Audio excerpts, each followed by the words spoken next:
All right, Huey, and this is Ollie, and this is their roadmap to success. They did very good. Huey is a character. They're both characters. But Huey is definitely a more anxious dog than Oliver is. Oliver has separation. Well, I should say they're anxious and they're both in their own right. So really, I think the Guardian does a really good job of getting them exercise, but I think it was the structure and the discipline that has confused the dogs into thinking that they have the same authority as the human. And hey, Huey, or Huey, I have more right here, buddy. Why don't you come on up? There we go. So basically, what do? We went over some ways to add rules and structure to help the humans start to assume the leadership role in the dog's eyes. So some of the rules we went over are not being allowed on the furniture. This is the last time you guys are going to be up here for a while. For 30 days or as long as the problem's still going on. And then at that point, furniture with an invitation and only for good behavior. So if the dog's here and starts barking, it has to immediately get down. Also be wary, don't let the dogs climb up on top of you without invitation. There's nothing wrong with them being on your lap if you invite them, but right now they're inviting themselves. And I think they're inviting themselves is the cause of a lot of this anxiety, is especially Huey reacting to any sound that he hears outside. I think he thinks he's the sheriff around here.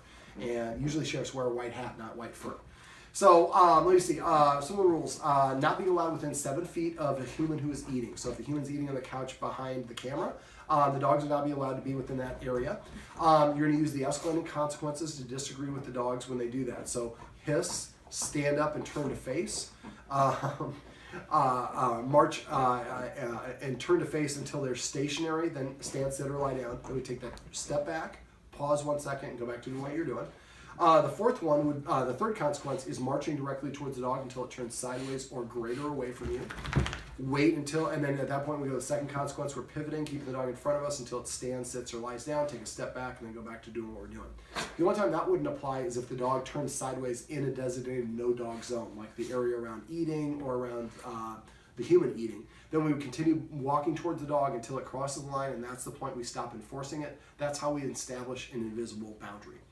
Let me see, other rules: have to sit before I let you in or out of the door.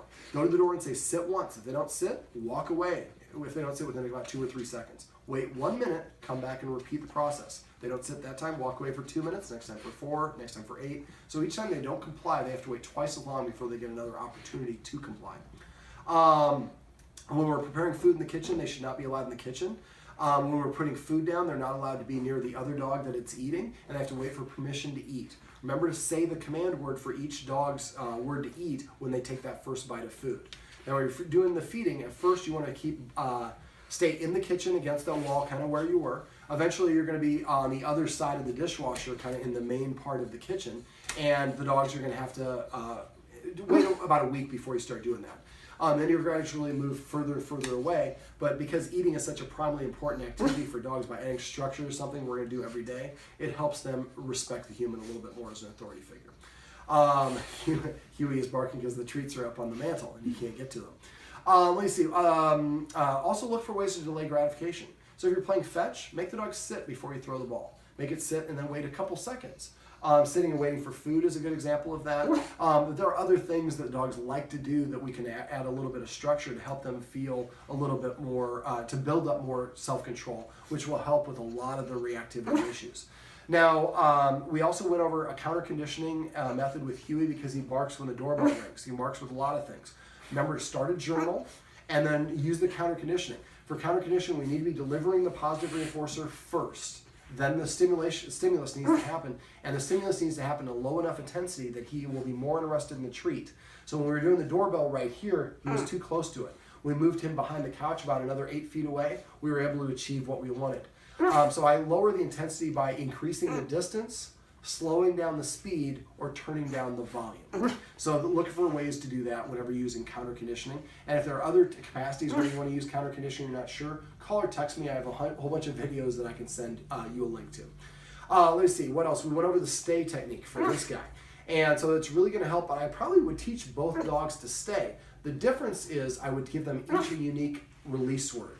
Maybe say release for him and break for him, or release for him and break for him. That way you can release, you put them both into a stay and then call one dog by itself without releasing both dogs. That's really helpful. Make sure you get up to the point of the 5 minute stay with you're there for duration before you start doing the distance. And then distance, you want to be able to get them to stay for 5 minutes out of line of sight. then we're going to build in distractions based on, again, the distractions that are going on. I would probably use the counter conditioning to deprogram the dog from reacting to the sound first, then use that as a sound as a distractor while you're doing the stay. You could do it in the inverse order as well, actually. But the idea is just to train them how we want them to behave. And that's something in general that because the Guardian works with dogs, whenever I have a dog problem, what I try to do is recreate the situation afterwards, and I play with the elements. I pull away elements until I find a situation where the dog is only dealing with maybe 1 or 2 elements, and I can lower the intensity of them by slowing it down or increasing the distance or whatnot. Then I help the dog practice each individual step of the process, and I don't move on to the next step until they give me the desired behavior for the first step. And we do that step by step by step until eventually the dog knows how I want it to behave throughout the whole thing. Then I string it back together, and then I gradually start adding in the other elements until we get back to a real world situation. Now, the Guardian doesn't have a lot of people over because he likes to jump up and do some other things. I'm going to show her a technique to stop him from jumping. I forgot to go over. We'll do that off camera. But we want to use that technique, and that would be a good excuse to invite friends to come over to practice that. And also having friends come over helps us practice teaching the dog, especially if we have a friend that's in on it with us that can help us with the dogs. Yes, I'm talking to you. Come on up here. There we go.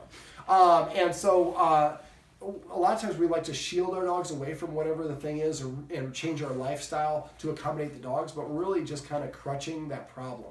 So I would prefer to approach the problem head on, break it down into individual elements, and practice each individual element, if I can speak properly, until we teach the dog how we want to behave throughout each one of these activities. Then we can have our regular life and the dogs fit into it, as opposed to trying to get our life to fit into our dog's peculiar mannerisms. Let me see. I would like the Guardian to make an effort to pet the dogs with a purpose. No more petting when they nudge or scratch or jump on their lap for attention. Because we're going to take away the furniture for a little while, we won't have the jumping in the lap, but it's probably going to create more scratching at the Guardian. So make sure you ask the dog to sit before you pet it. When you pet it on its chin. If it's already sitting, ask it to come and sit over here, or ask it to lie down. Just have to do something to change its state or prepay for the attention.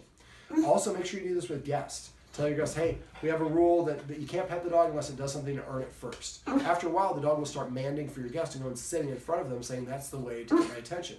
Right now, he's basically throwing a little temper tantrum because there's a bag of treats there, and he wants the treats. But he hasn't earned the treats, but he's so used to getting his way that this is a foreign concept for him. So that's why petting with a purpose is so powerful, because it's something that we want to do anyways. Even if you just want to pet your dog, still ask it to sit, then pet it for sitting. Also use passive training.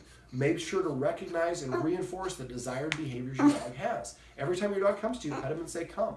Every time it sits down, pet it and say, sit. Anything your dog does on a regular basis that's kind of funny, like I taught my dog to stretch, teach your dog to do that. If he brings you a specific toy, say carrot when he brings you the carrot toy. After a while, you can say carrot, and he'll go get you the carrot, and you go, no, that's an onion. Go get me the carrot. Onions are bad for dogs. Let me see what else. Enforcing the rules consistently, using the escalating consequences. Crash, good job, buddy. Avoid saying too many words like I just did. Instead, if he lays down, we wouldn't want to say just crash or whatever the word is. Not even good crash. Also, be careful of your articulation. The Guardian has a tendency to over-articulate a couple times. That's okay if you always do it, but we want to be consistent. Also, make a list of all the command words and be consistent in the word that you use. Instead of saying come here, over here boy, dog's name, whistle, tap my thigh, just say come. After a while, and again, combined with passive training, every time you say come, he comes to you and you pet him and say come. Now he identifies come means come to my human and get a reward. And if I sit in front of them, they'll give me a reward as well. So we're teaching them, again, the behavior we want them to have. The stay, practice the stay, follow the instructions that are in there. But really, all these exercises are going to be best served if you really are trying to do them a couple times a day throughout the day. Also, this is kind of the way that I work is almost a little bit of a shock to the dog's system. So it's best if you try to encapsulate everything all at once. Now, because we're going to take away the furniture, I would probably put the dog bed over in front of the fireplace. The way that I get the dogs to, and I assign a dog command, a word for each dog bed. So what I do is I toss a treat on there, let the dog see me toss it. When it goes over there, when it licks up the treat, remember, anytime it gets a treat, it should hear the command word after the treat goes in their mouth. So when he licks up the treat, say beach, if that's the name of that dog bed. Maybe you call the one over there mountain. So I toss the treat, and every time he goes on it and licks it up, I say the word beach. After I get done that about 5 or 10 times, then what I do is I leave a treat when the dog's in the next room or not paying attention, and I just sit there and observe. When the dog sees it and goes over and gets it, don't point it out, and goes and licks it up, say the word beach. So just like us, if every time we go to a restaurant we find a $100 bill in the lobby, we're going to eat at that restaurant a lot. Well, if every time he goes to a dog bed he finds the tastiest treat he's ever had, he's going to be more inclined to want to go there. Third way I do it is I bring him over there, put him in a sit or an LOI, and pop the treat in the mouth. All these things are designed to entice the dog to go there. After a while, the dog will start going on its own. So the dog goes to the dog bed on its own, say beach if you don't have a treat. If you can go over there within that 3-second window and give him a treat and say beach, even better. Remember, to pet or correct your dog within 3 seconds for them to be able to make the association, but they're going to have to do it multiple times before they get that connection. He's very determined. I will give him that. Come up with a naughty dog name for each dog so that we're not using their regular name in a negative context. Eventually, when he's doing something like that, if his name was, Jebediah or whatever it is, you say that, and he stops. He recognizes, ooh, she's about ready to get to do something. Make sure that you don't walk around the dogs. Again, walk through them, so the dogs get to used to deferring and getting out of the human's way, because that's more of a follower's mindset. Make sure to burn the energy. Don't just say no, and don't repeat commands multiple times. Don't say no and not do anything. Say no by hissing once, then stand up, then march towards them. Use those escalating consequences. Also, if you're doing the leadership exercise, the one we did here in the room, in the middle of the living room, make sure the guardian was bending over and saying no or trying to block with their hand. The higher we are, that doesn't sound right, but the taller we are, the more authoritative we are. So keep your chin up and your shoulders back, and keep your chest pointed towards the dog. Remember, your authority, it goes whatever direction your belly button is facing. So let me see. For the feeding, it's going to be a pain for about a week, and then it'll get easier and easier. And eventually, and what you'll see is just like there. So because we didn't acknowledge him, he's starting to get loose in some of the steam in his bark or protest. Now remember, anything your dog is doing when you pet it is what you're reinforcing. Anything your dog does in your presence that you don't disagree with, you're giving 2 thumbs up to. Now in this case, we're not disagreeing with him because he's protesting, he's doing something we don't want, and he wants a reaction from us. So if we do correct him, good attention, bad attention for a dog is about the same thing. And this is why passive training is so important, because most of us spend all of our time and efforts correcting the dog for doing the wrong thing, but the wrong thing gets our attention. So that's why the dog is motivated to do it. Well, if the dog comes and sits in front of you, you continually pet him and say sit. Now you're telling him and putting in context things that he can do to make you happy. Let me see, what else? Am I forgetting anything? I'm going to show you the jumping exercise off camera. For the martingale, because he's a bulldog, he's a Frenchie, we don't want to put any pressure on his neck, so we're using a martingale collar there. I added the special twist leash. If you forget how to do that, let me know. Now, when I walk the dog, I have 5 rules for what I call a structured walk, and this is how I'd walk him. If you, for dogs, whoever's in front of you is in charge, and you have 2 dogs, they're probably both trying to get into the front. So what I do is I have 4-foot leashes, and I keep the leash short but not tense. So I can assign the 5 rules for the structure walk. Rule number 1, assign a position for each one. So maybe Huey is always on the right and Ollie is always on the left. So that way they know in the walk, this is my place in the formation. Their positioning, their shoulder should be aligned with your hip. If they pull in front of you and you try to correct the leash, you're going to be pulling back, and that's going to create a lurching forward. So rule number 1 is keep the dog in position. Rule number 2, keep your arm going right down, nice and relaxed. A lot of people start pulling the dog back and they're putting tension on the leash. That's going to activate their opposition reflex. He's going to pull against you. So what you're going to do is a quick pop up and then immediately relax. And this is how fast the correction should be. I mean, really, really fast. If you hold it or do it slow, you'll activate the opposition reflex and they're going to pull against it. The idea is to pop the leash and to take the tension off the leash so quickly they don't have an opportunity to pull against it. It's really more of a tap on the shoulder. Hey, buddy, you're getting out of position. So that's rule number 3. Rule number 1, stay in your position. Rule number 2, relaxed arm. Rule number 3, I'm telling him, is a quick pop up and take the tension off right away. Rule number 4, people always confuse what I'm saying. I'm not saying your dog can't sniff. That would be cruel. But a dog's nose controls 60% of its brain. And if a dog is sniffing something because they cannot multitask, it cannot pay attention to you. Still wants the treats. So what you want to do is, if the dog sniffs something as you're walking, that's fine. But if he stops to sniff it and you stop, he told you what to do. He's driving. He's in the leadership capacity. So when you're walking, if he stops to sniff something, let your arm go dead. Keep walking. And eventually the rig will get taut and it will pull him along with us. If he pulls and you stop, then he'll continue to pull. So at first when you start doing this, it's normal for a dog to, for a couple houses or a couple 100 feet, to kind of reluctantly try to shut down. Just let your arm go limp and keep going. Now the other thing you could do is you could toss a treat in front of him to motivate him to come move forward with you, which is a better, more positive reinforcement way. But we don't want to give our treat dogs so many treats to get them to walk forward. They shouldn't want to walk on a walk. Rule number 5 is no marking. When a dog marks, and anything between its house and the furthest point away that it marks is its territory, and he's going to be more barking around anything in that territory. God, there was something else I was going to say there. Yes, I know. I'm trying to think of it. It'll come to me in a second. When you're leaving the house, remember, whoever goes through the doorway first is in charge. So make sure the dogs are used to sitting in there. And again, that's another activity where we can break it down. So maybe just practice just with Huey. Put him on your leash, go to the door, reach for the door. Don't even touch it.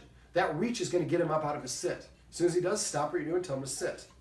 Then once he's sitting, reach for the door again. Again, you're not even making contact. You'll have to go back and forth, back and forth. Eventually, he'll stay seated. Next step is to jiggle the handle. And as soon as he gets up, make him sit again.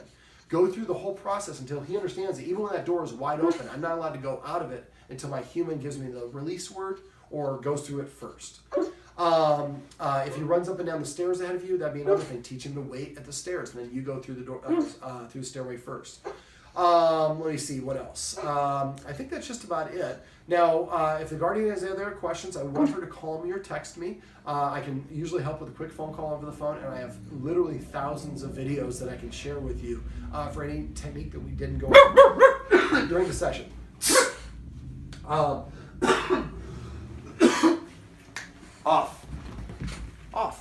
So remember, tell him to get off, make sure you sound it like you mean it, and then as soon as he gets off, pet him and say the word off, so we put it in context and give him a little bit of promotion. Off. All right. Oh, and because he's a little bit skittish, sit. Oh, a couple things. If we come home from work and they're all bouncing and we pet them, we're reinforcing and nurturing that unbalanced state of mind. So when you come home from work, if they're bouncing, ignore them.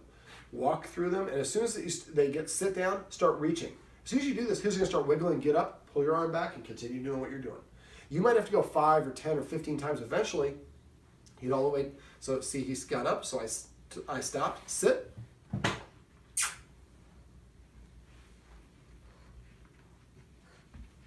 Sit. Now I'm using a lure. I don't have anything in my hand, but in his mind, that I have a treat.